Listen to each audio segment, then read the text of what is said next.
Yeah. Ladies and gentlemen, President Nixon has just come back from a triumphant tour of Europe.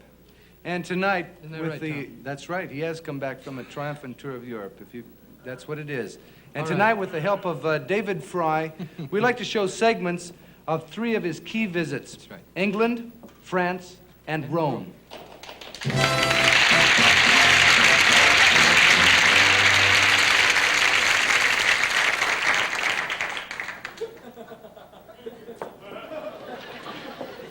My favorite people.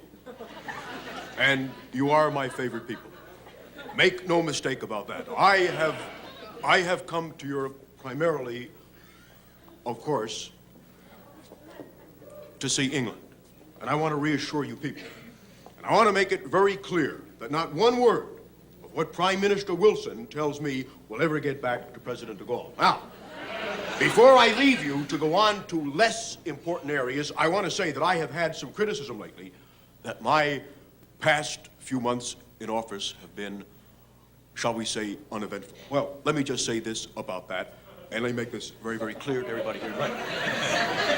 There is a very good reason for this. We haven't been doing anything yet.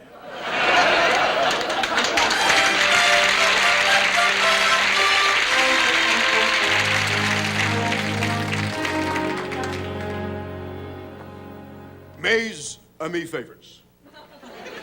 And make no mistake about it, you are my favorite amis. This, of course, is the highlight of my trip to Europe. Make no mistake about that. I just had a meeting with Charles de Gaulle, and we discussed in length everything Prime Minister Wilson told me in England. Now, some of you wonderful French people are probably asking yourself this question, as I am asking myself this question. What has Richard Nixon done since he took office? I'm glad you asked me that question. Now, let me just say this, and may I attempt to answer that, and I want to be crystal clear about it as I am about the rest of my answers. I have already started to coordinate Mr. Johnson's final act in office with my first act. Mr. Johnson's final act, as you all know, was to remove the barbecue pit from the master bedroom.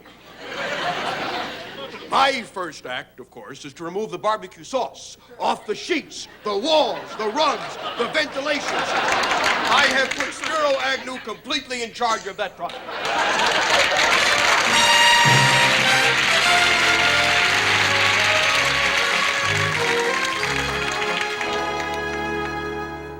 Friends, Romans, countrymen, and I feel like you are my countrymen. I come to this country because, as far as I'm concerned, all roads lead to Rome. Now, before I say ciao, and make no mistake about it, I will say ciao. I know what you are wondering. What am I here for? I, of course, am wondering that, too. Well, aside from the fact that you are my favorite people, and make no mistake about that, you are my favorite people, the main reason, let me make this very clear, the main reason I'm here is that, and I want to make this, of course, pizza clear to all of you people. A little funny of my own, I hope you enjoy it. Now, let me, of course, say this. This morning, I had a meeting with His Holiness, the Pope. We talked about, of course, naturally, what I said to de Gaulle and Wilson. Usually, everything I say, including what I'm saying to you here now, is a closed-mouth secret. But I didn't want to tell him anything. But there's something about that man that just makes you want to confess.